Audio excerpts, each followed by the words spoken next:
Shimul Memorial north south school and কলেজে দশম শ্রেণীর ইসলাম ও নৈতিক শিক্ষা ক্লাসে সবাইকে স্বাগত। আশা করছি আল্লাহর অশেষ মেহেরবানিতে পরিবারের সবাইকে নিয়ে ভালো আছো। আলহামদুলিল্লাহ, আমিও ভালো আছি। আজকের এই ক্লাসে তোমাদের সাথে আছি আমি মোহাম্মদ মিজানুর রহমান, সহকারী শিক্ষক, ইসলাম ও নৈতিক শিক্ষা।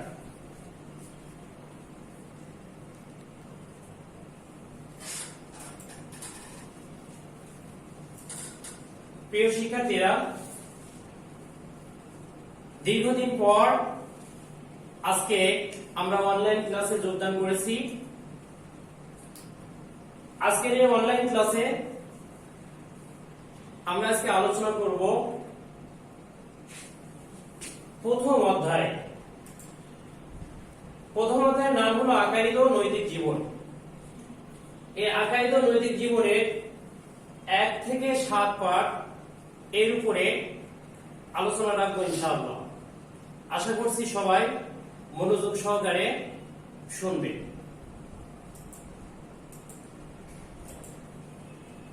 আজকের আলোচনা শেষে আমরা যে বিষয়গুলো সম্পর্কে জ্ঞান লাভ করতে পারবো সেগুলো জেনে নিই।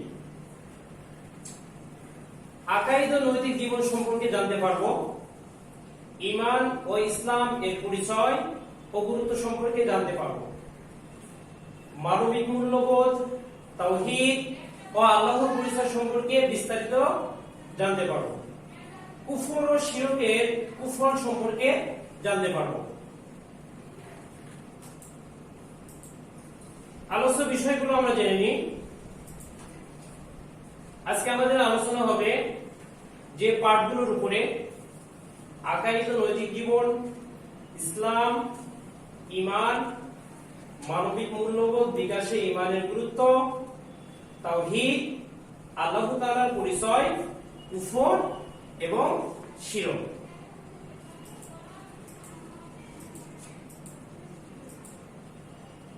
প্রথমে আমরা শুরু করছি আকাইদ ও নৈতিক জীবন নিয়ে।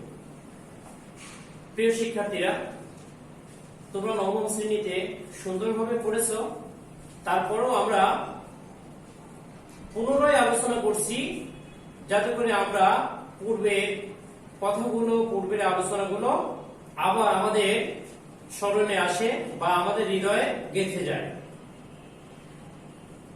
আকাইদ ও নৈতিক জীবন, প্রথমে আমরা আলোচনা করব, জেনে নেব আকাইদ কি। আমরা সবাই জানি আকাইদ শব্দটি আরবি ভাষার, এটি বহু বচন।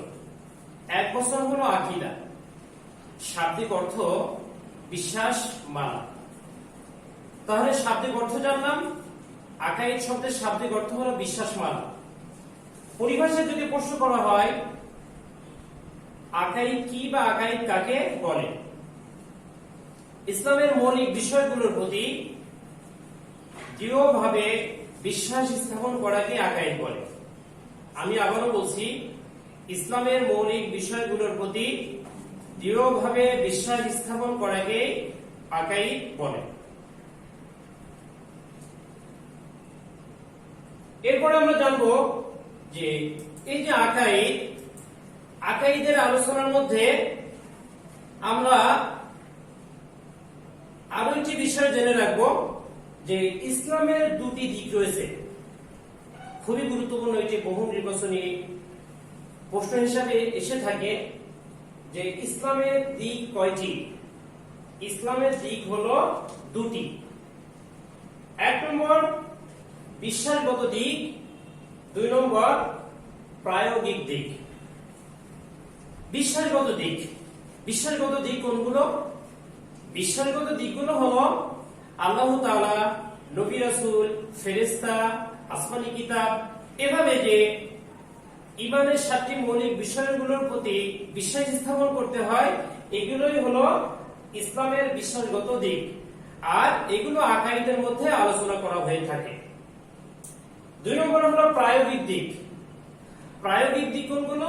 প্রায়োগিক দিকগুলো বলতে বোঝানো হয়েছে ইবাদতগুলোকে, যেমন সালাত, সাওম, যাকাত, হজ ইত্যাদি।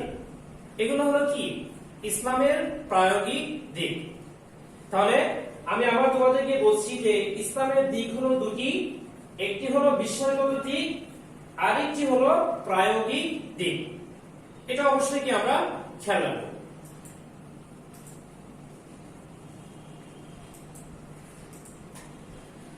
এরপরে আমরা আলোচনা করব ইসলাম সম্পর্কে।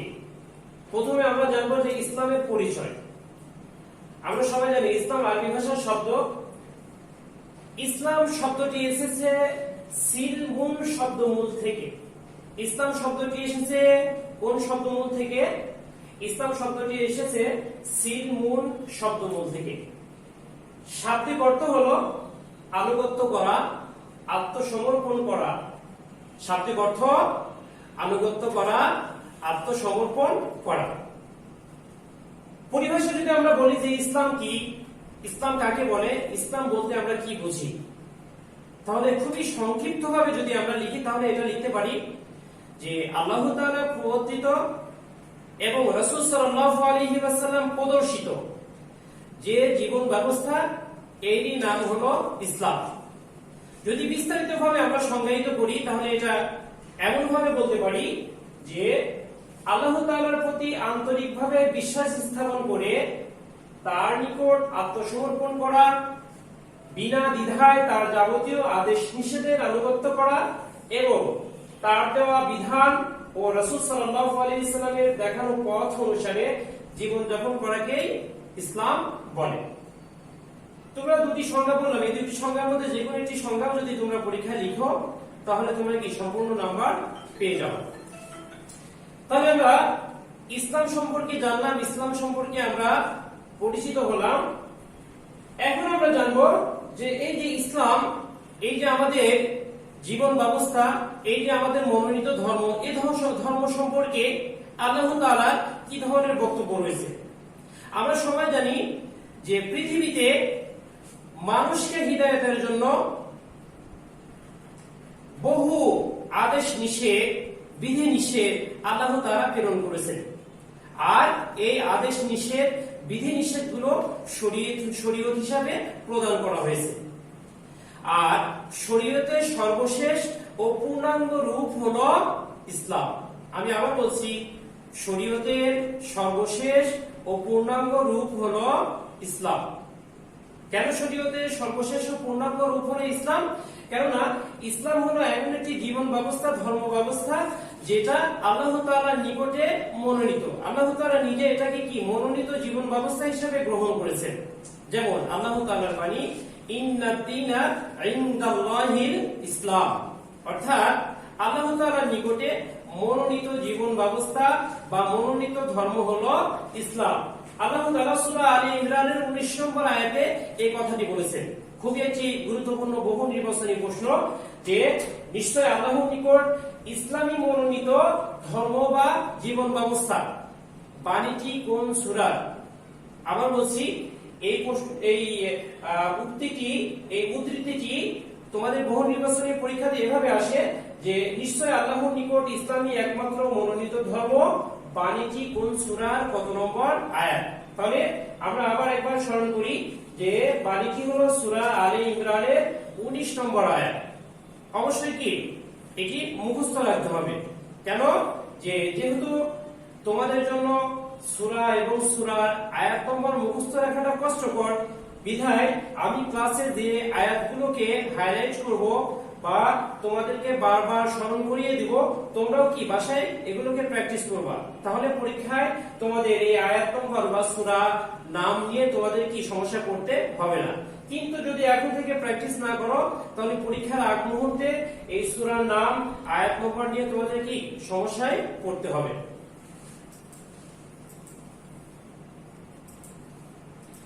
এখন আমরা আলোচনা করব ইসলাম যে আমাদের জন্য মনোনীত জীবন ব্যবস্থা বা ধর্ম, এই ইসলামের ভূমিকা কেমন, আমাদের জীবনে ইসলাম কি ধরনের ভূমিকা পালন করে থাকে বা গুরুত্বপূর্ণ ভূমিকা রেখে থাকে। ইসলাম হলো আল্লাহ তাআলা প্রবর্তিত ধর্ম বা জীবন বিধান। এটি মানব জাতির জন্য আল্লাহ তাআলার একটি বিশেষ নিয়ামত। এই প্রশ্নটা এসে থাকে যে মানব জাতির জন্য আল্লাহ তাআলার একটি বিশেষ নিয়ামত কি? তাহলে মানব জাতির জন্য আল্লাহ তাআলার একটি বিশেষ নিয়ামতের নাম হলো ইসলাম। মহান আল্লাহ তাআলা ইসলামকে যে আমাদের জন্য এটি বিশেষ নিয়ামত হিসাবে দান করেছেন, সেটি আমরা বিভিন্ন ভাবে কি উপলব্ধি করতে পারি। যেমন ব্যক্তি, পারিবারিক, সামাজিক, অর্থনৈতিক, সাংস্কৃতিক, রাষ্ট্রীয়, আন্তর্জাতিক এমন কোন দিক নেই যে দিকটি নিয়ে ইসলামকে দিক নির্দেশনা দেয়নি। বিধায় আমরা বলতেই পারি যে ইসলাম হলো সর্বশ্রেষ্ঠ এবং সুন্দর জীবন ব্যবস্থা। যে মনোনীত জীবন ব্যবস্থা, যে মনোনীত ধর্মে এমন কোন দিক নেই যে যেখানে কি সে ধরনের দিক নির্দেশনা দেওয়া হয়নি। আর আল্লাহ তাআলা কি সে কথাই কি আমাদেরকে বলেছেন। যেমন সূরা মায়েদা আয়াত নম্বর 3 আল্লাহ তাআলা বলেছেন, আল ইয়াউমা আকমালতু লাকুম দীনাকুম ওয়া আতমামতু আলাইকুম নিয়ামাতি ওয়া রাদিতু লাকুমুল ইসলাম দীনা। শাব্দিক অর্থগুলো খেয়াল করবা। আল্লাহ তাআলা বলেন যে আজ আমি তোমাদের জন্য তোমাদের দিনকে পূর্ণ করলাম, ওয়া আকমামতু আলাইকুম নিয়ামাতি এবং তোমাদের জন্য আমার নিয়ামতটা কি পরিপূর্ণভাবে দান করলাম, ওয়া রাদিতু লাকুমুল ইসলাম দীনা আর ইসলাম ধর্মকে তোমাদের জন্য কি মনোনীত জীবন ব্যবস্থা হিসেবে কি স্বীকৃতি দিলাম। তাহলে আল্লাহ তাআলা যেহেতু বলছেন যে ইসলাম হলো মনোনীত জীবন ব্যবস্থা, মনোনীত ধর্ম, আর আমাদের পারিবারিক, সামাজিক, অর্থনৈতিক, সাংস্কৃতিক এদিক থেকে বিবেচনা করলে আমরা দেখতে পাই যে ইসলাম একটি কি পূর্ণাঙ্গ ধর্ম। এজন্য অবশ্যই কি ইসলাম আমাদের জীবনে একটি গুরুত্বপূর্ণ ভূমিকা পালন করে থাকে। এছাড়া দেখো যে ইসলাম যে শব্দটি, এই শব্দটি এসেছে সিলমুন থেকে। আমি আগে বলেছি ইসলাম শব্দটি এসেছে কোন শব্দমূল থেকে? সিলমুন থেকে। সিলমুন শব্দের শাব্দিক অর্থ হলো শান্তি। সিলমুন শব্দের শাব্দিক অর্থ কি বললাম? শান্তি। আচ্ছা, ইসলামের এই শব্দমূল সিলমুন শব্দের অর্থ শান্তি। কেন শান্তি নামকরণ করা হলো? দেখো যে ইসলাম মানুষকে শান্তির পথে পরিচালিত করে। ইসলামী বিধিবিধান মেনে চললে দুনিয়া ও আখিরাতে পরিপূর্ণ শান্তিময় জীবন লাভ করতে পারে। এজন্য ইসলামকে শান্তি ধর্ম বলা হয়। কেননা যে ব্যক্তি প্রকৃত মুসলমান, যে ব্যক্তি প্রকৃত ইসলাম ধর্মের অনুসারী, সে কখনো কি দুনিয়া এবং আখিরাতে উভয় জগতে কি সে কোনো সমস্যায় পতিত হবে না, সে যদি সঠিকভাবে তার জীবনকে পরিচালিত করে। এজন্য আমরাও কি ইসলামকে সঠিকভাবে গ্রহণ করব, সঠিকভাবে অনুসরণ করব, তাহলে অবশ্যই আল্লাহ তাআলা কি আমাদেরকে সুন্দর এবং সাফল্যমণ্ডিত জীবন দান করবেন। সেটা আমাদের দুনিয়াবী জীবনে এবং পরকালীন জীবনে। এরপর আমরা আলোচনা করব ঈমান নিয়ে। প্রথমে আমরা ঈমানের পরিচয় জানি। ইসলাম শব্দটি যেমন এসেছে সিলমুন শব্দমূল থেকে, অনুরূপভাবে ঈমান শব্দটি এসেছে আমনুন শব্দমূল থেকে। আবার বলছি, ইসলাম শব্দটি এসেছে সিলমুন শব্দমূল থেকে, অনুরূপভাবে ঈমান শব্দটি এসেছে আমনুন শব্দমূল থেকে। শাব্দিক অর্থ বিশ্বাস। তাহলে ঈমান শব্দটি আমনুন শব্দমূল থেকে এসেছে, এর শাব্দিক অর্থ হলো বিশ্বাস। পরিভাষায় ঈমান কি, ঈমান কাকে বলে, ঈমান বলতে কি বুঝি, এই ধরনের প্রশ্ন যদি করা হয় তাহলে আমরা অবশ্যই শাব্দিক অর্থ লিখে যে পরিভাষাটা লিখব যে ইসলামের মূল বিষয়গুলোর প্রতি বিশ্বাসকে ঈমান বলে। আবার বলছি, ইসলামের মূল বিষয়গুলোর প্রতি বিশ্বাসকে ঈমান বলে। এখন আমরা জানব যে ঈমানের দিক কয়টি।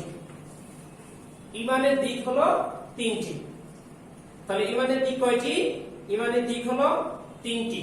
1 নম্বর অন্তরে বিশ্বাস করা, 2 নম্বর মুখে স্বীকার করা, 3 নম্বর তদনুসারে আমল করা।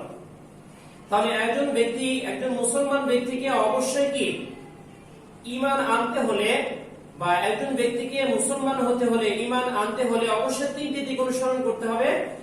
1 নম্বর হলো অন্তরে বিশ্বাস করতে হবে, 2 নম্বর মুখে স্বীকার করতে হবে, 3 নম্বর তদনুসারে আমল করতে হবে।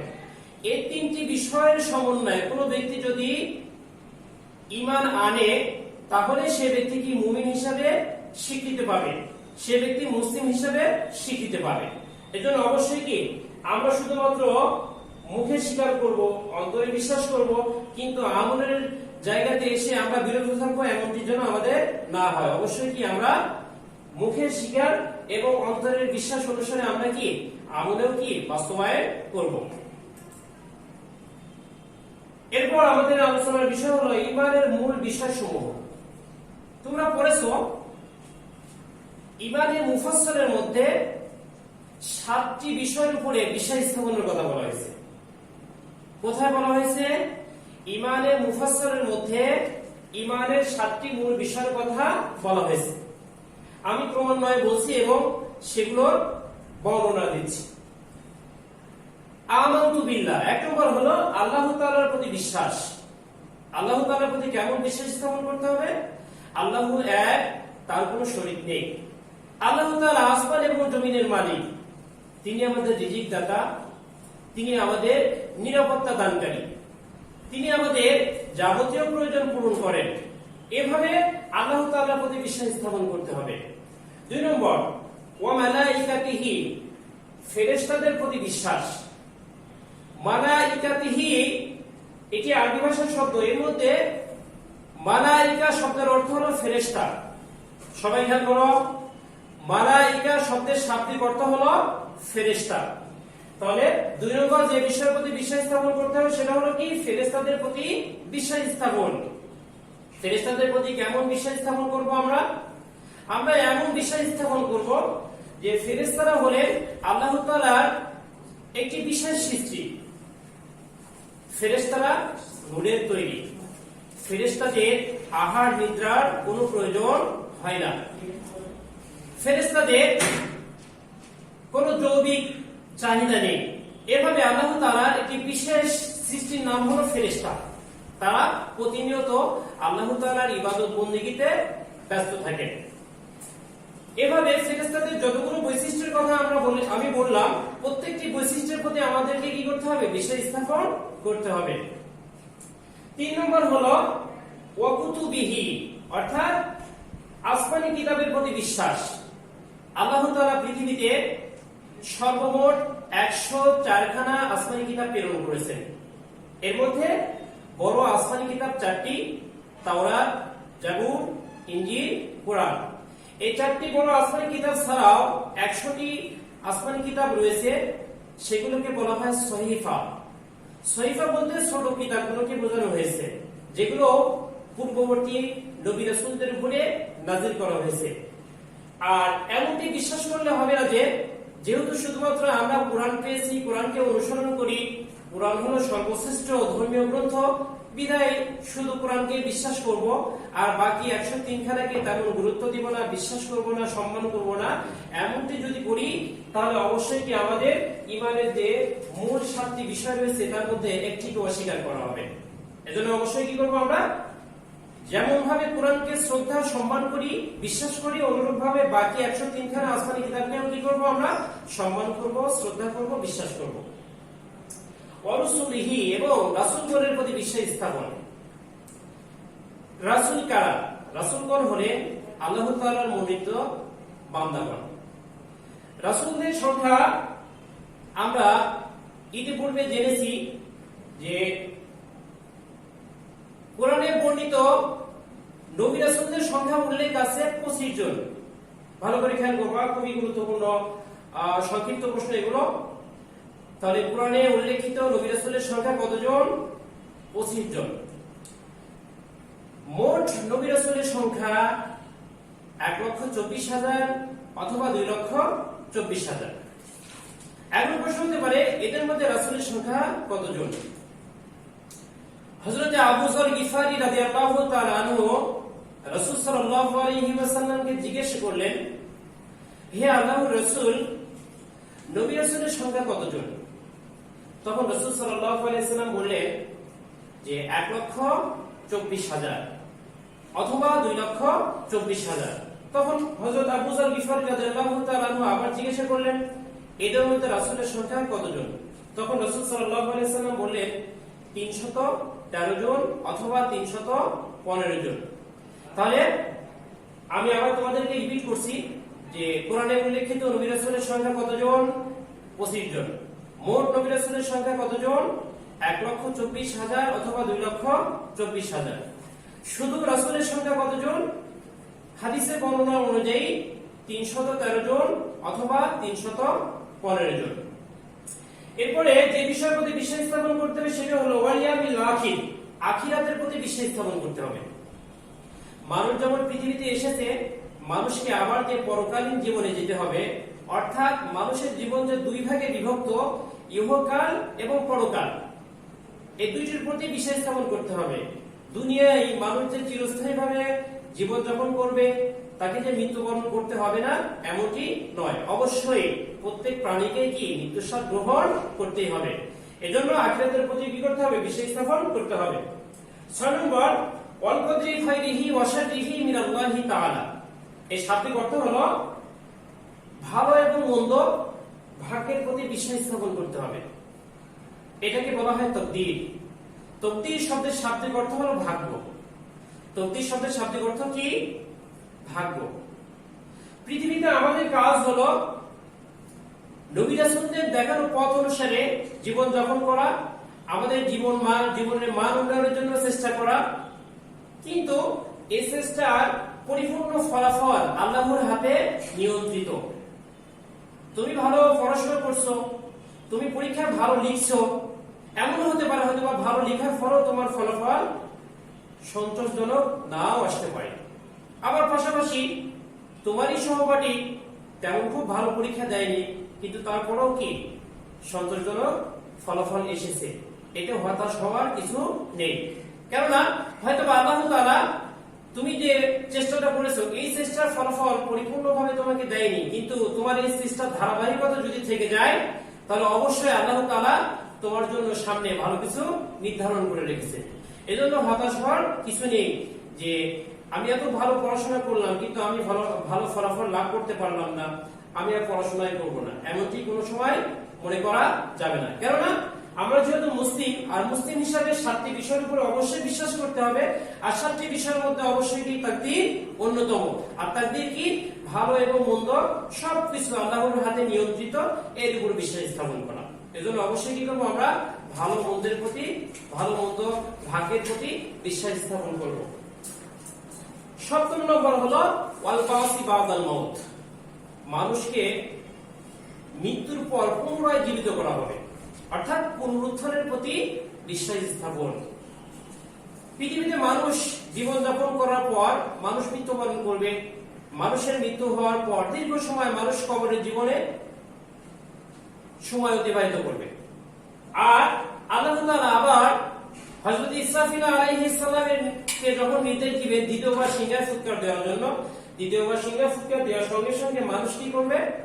কবর থেকে আবার কি উঠে দাঁড়াবে, হাসরের ময়দানে কি সমবেত হবে। এই যে মানুষ যে কবর থেকে পুনরায় জীবিত হলো, এটাকে বলা হয় কি? পুনরুত্থান। আর এই পুনরুত্থানের প্রতি অবশ্যই বিশ্বাস স্থাপন করতে হবে। মানুষ সমুদ্রে ডুবিত অবস্থায় মারা যায়, মানুষ আগুনে পুড়ে মারা যায়, যে যেভাবেই মারা যাক না কেন অবশ্যই সেই মানুষগুলোকে আল্লাহ তাআলা অবশ্যই আবার কি করবেন? জীবিত করবেন। এজন্য আমরা প্রকৃত যদি মুমিন মুসলিম হতে চাই, অবশ্যই আমাদেরকে ইমানের এই 7টি মূল বিষয়ের প্রতি বিশ্বাস স্থাপন করতে হবে। এখন আমরা জানবো ঈমান ও ইসলামের সম্পর্ক। অনুধাবনমূলক হিসাবে খুবই একটি গুরুত্বপূর্ণ প্রশ্ন তোমাদের জন্য, যে ঈমান ও ইসলামের সম্পর্ক কেমন, বা ঈমান ও ইসলামের সম্পর্ক কি? খুবই গুরুত্বপূর্ণ প্রশ্ন, সংক্ষিপ্ত প্রশ্ন হয়, বহু নির্বাচনী প্রশ্ন হয়, মনোযোগ সহকারে খেয়াল করো। ঈমান ও ইসলামের মধ্যে অত্যন্ত ঘনিষ্ঠ সম্পর্ক বিদ্যমান। এদের একটি অপরটির উপর গভীরভাবে নির্ভরশীল। এদের একটি অপরটির উপর গভীরভাবে নির্ভরশীল। যেমন আমি উদাহরণ দিয়ে তোমাদেরকে বুঝিয়ে দিচ্ছি। ঈমান ও ইসলামের সম্পর্ক হলো গাছের মূল ও শাখা প্রশাখার মতো। খেয়াল করো, ঈমান ও ইসলামের সম্পর্ক কেমন? গাছের মূল ও শাখা প্রশাখার মতো। কেমন সেটা বলা হচ্ছে? ঈমান হলো গাছের শিকড় বা মূল। ঈমান হলো গাছের শিকড় বা মূল, আর ইসলাম তার শাখা প্রশাখা। তাহলে ঈমান হলো গাছের মূল বা শিকড়, আর ইসলাম হলো এই মূল বা শিকড়ের শাখা প্রশাখা। খেয়াল করে দেখো, মূল না থাকলে শাখা প্রশাখা হয় না। মূল না থাকলে কি কোনো গাছের শাখা প্রশাখা হয়? হয় না। অনুরূপ ভাবে শাখা প্রশাখা না থাকলে মূল বা শিকড় মূল্যহীন। একটি গাছ আছে, সে গাছের যদি মূল না থাকে, যেমন ভাবে শাখা প্রশাখা সম্ভব নয়, অনুরূপ ভাবে যদি শাখা প্রশাখা না থাকে, শুধু মূল আছে বা শিকড় আছে, সেই গাছেরও কি কোনো মূল্য থাকে না, মূল্যহীন হয়ে পড়ে। অনুরূপ ভাবে ইসলাম এবং ঈমান এমন একটি বিষয় যে একটি অন্যটি ব্যতীত পূর্ণাঙ্গ হয় না। তাহলে আমি আবার সংক্ষিপ্তভাবে তোমাদেরকে বলছি যে ঈমান ও ইসলামের সম্পর্ক কেমন। ঈমান ও ইসলামের সম্পর্ক হলো গাছের মূল ও শাখা প্রশাখার মতো। গাছের মূল ও শাখা প্রশাখা হিসাবে ভাগ করা হয়েছে কোনটিকে? যে ঈমানটাকে বলা হয়েছে গাছের মূল বা শিকড়, আর ইসলামকে বলা হয়েছে সেই গাছের মূল বা শাখা প্রশাখা, সেই মূল বা শিকড়ের শাখা প্রশাখা। এজন্য কোন ব্যক্তি যদি মনে করে যে আমি ঈমানদার, তাহলে অবশ্যই সে ব্যক্তিকে কি করতে হবে? ইসলামের পথে সঠিকভাবে পরিচালিত হতে হবে। আবার যদি কোনো ব্যক্তি মনে করে যে আমি ইসলামের প্রতি বা ইসলামের নির্দেশিত পথে সঠিকভাবে পরিচালিত হব, তাহলে অবশ্যই সে ব্যক্তিকে কি করতে হবে? পরিপূর্ণ ঈমানদার হতে হবে। ঈমান আছে ইসলাম নেই, ইসলাম আছে ঈমান নেই, এমন যদি হয়, তাহলে সে ব্যক্তি কখনো কি পরিপূর্ণ ঈমানদার মুসলমান হতে পারবে না। এখন আমরা আলোচনা করব মানবিক মূল্যবোধ বিকাশে ঈমানের গুরুত্ব। মানবিক মূল্যবোধ বিকাশে ঈমানের গুরুত্ব। আমরা ঈমানের পরিচয় আগেই জানলাম, এখন আমরা জানবো যে মানবিক মূল্যবোধটা কি। মানবিক মূল্যবোধটা কি? মানবিক মূল্যবোধটা হলো মানবিক সম্বন্ধীয়, মানব সম্বন্ধীয়, অর্থাৎ একজন মানুষের কাজকর্ম, কর্মকাণ্ড মানব বা মানব সভ্যতার সাথে সামঞ্জস্যপূর্ণ, এটি হলো কি মানবিক মূল্যবোধ। যদি কোনো ব্যক্তির মানবিক মূল্যবোধ সম্পন্ন ব্যক্তি হিসাবে চিহ্নিত হতে চায়, অবশ্যই সে ব্যক্তিকে কি করতে হবে? পরিপূর্ণ ঈমানদার হতে হবে। আর একজন ব্যক্তি যখন পরিপূর্ণ ঈমানদার হিসেবে স্বীকৃতি লাভ করতে চাইবে, অবশ্যই তার মধ্যে কি থাকতে হবে? মানবিক মূল্যবোধ থাকতে হবে। তাহলে মানবিক মূল্যবোধ যদি থাকতে হয়, তাহলে আমাদেরকে কি করতে হবে? মানবিক মূল্যবোধ সাধনের জন্য ইসলাম বিভিন্ন ধরনের দিক নির্দেশনা দান করেছে। ইসলামের মূল কথা হলো লা ইলাহা ইল্লাল্লাহু মুহাম্মাদুর রাসূলুল্লাহ, অর্থাৎ আল্লাহ তাআলা ছাড়া অন্য কোনো ইলাহ নেই এবং মুহাম্মদ সাল্লাল্লাহু আলাইহি ওয়াসাল্লাম আল্লাহর রাসূল। এটা হলো কি ইসলামের কালিমা। এই কালিমায় যে ব্যক্তি বিশ্বাস করবে, এই কালিমায় বিশ্বাসী ব্যক্তি মানুষের মৌলিক চাহিদা পূরণে সচেষ্ট হবে। এই কালিমায় বিশ্বাসী ব্যক্তি সমাজে বিরাজিত বৈষম্য, হিংসা, বিদ্বেষ দূর করে সুন্দর পরিবেশ গড়তে প্রয়াসী হবে। এই কালিমায় বিশ্বাসী ব্যক্তি সমাজে পাপাচার, ব্যভিচার, পশুবৃত্তি দূর করে সুন্দর পরিবেশ গড়তে প্রয়াসী হবে। আর যে সমস্ত বৈশিষ্ট্য কর্মকাণ্ডের কথা বললাম, এগুলো একজন মুমিন ব্যক্তি ঈমানের তাগিদেই করবে, অর্থাৎ তার ভিতরে ঈমান আছে, তার ভিতরে বিশ্বাস আছে, আর বিশ্বাসের কারণে সে ব্যক্তি মানবিক মূল্যবোধ সম্পন্ন হবে।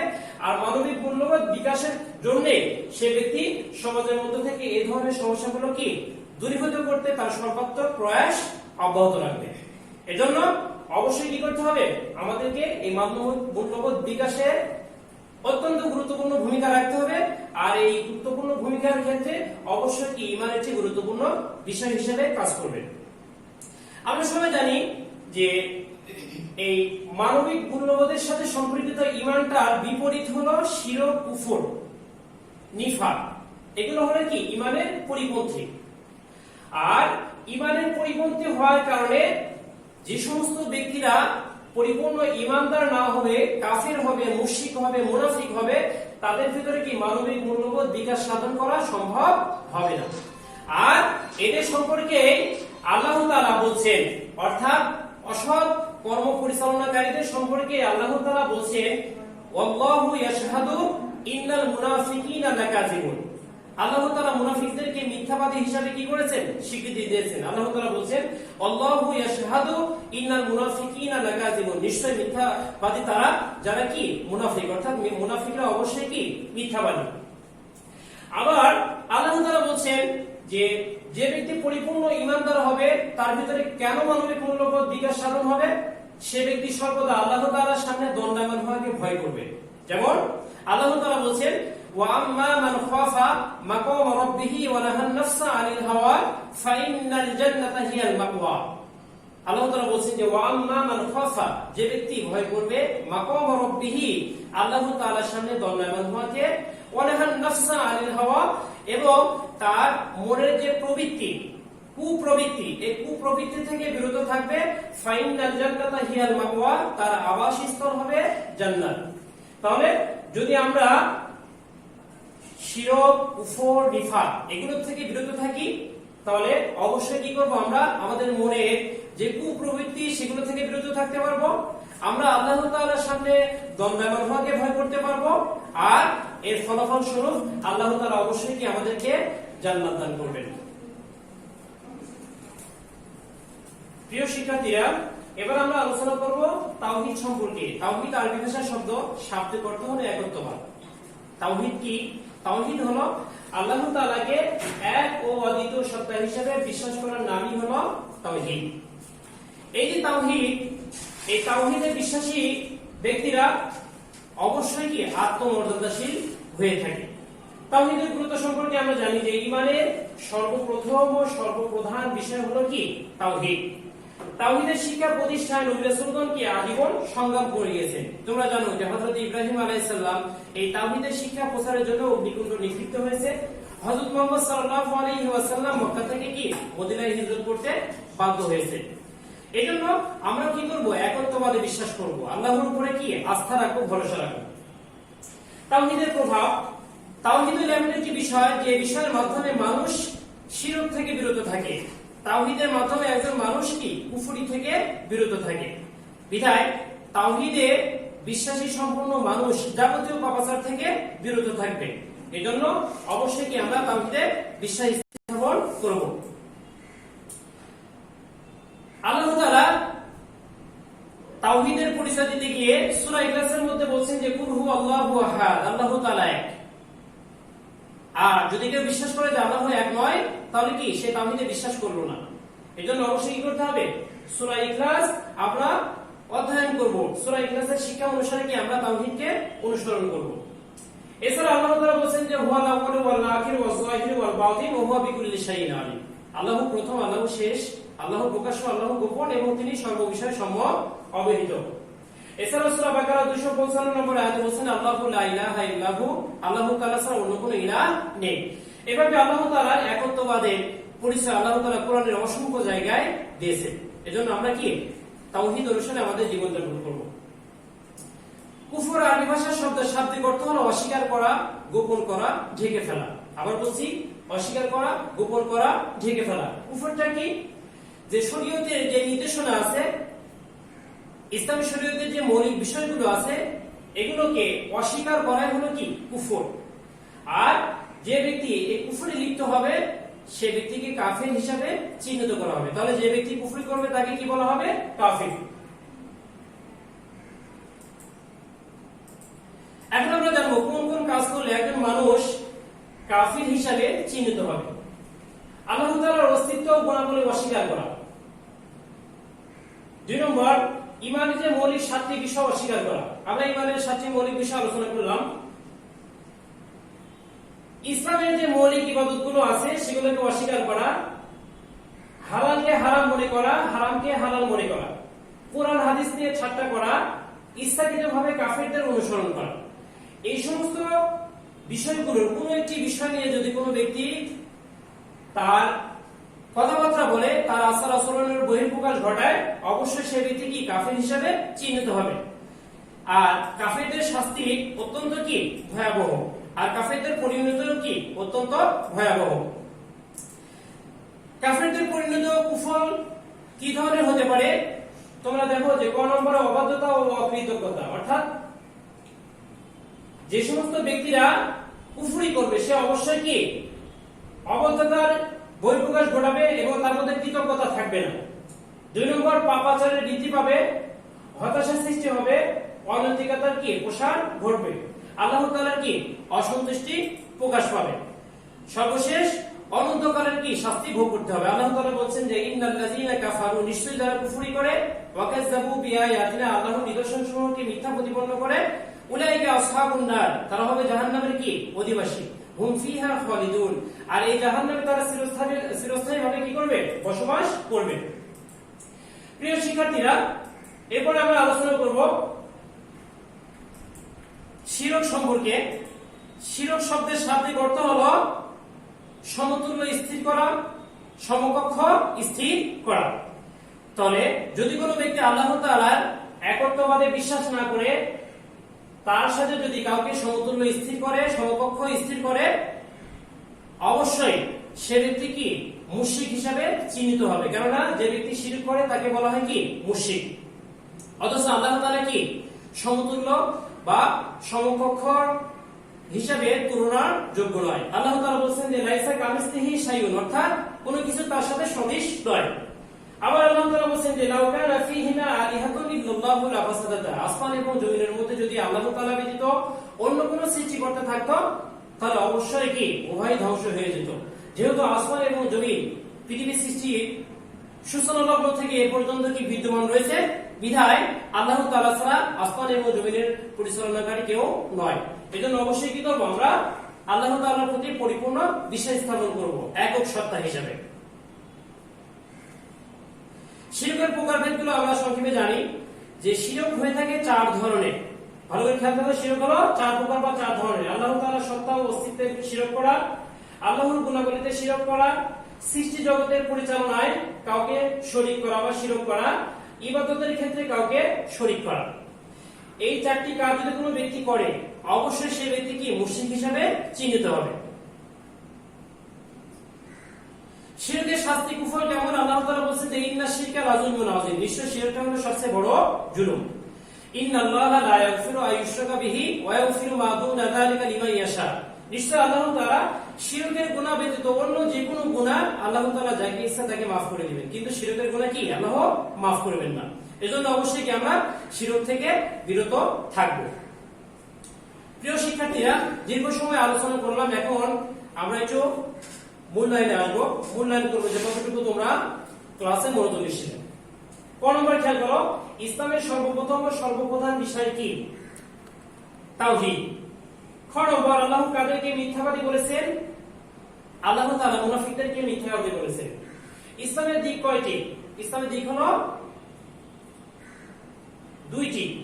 ঈমানের মূল বিষয় কয়টি? ঈমানের মূল বিষয় 7টি। সিলমুন শব্দের শাব্দিক অর্থ কি? শান্তি।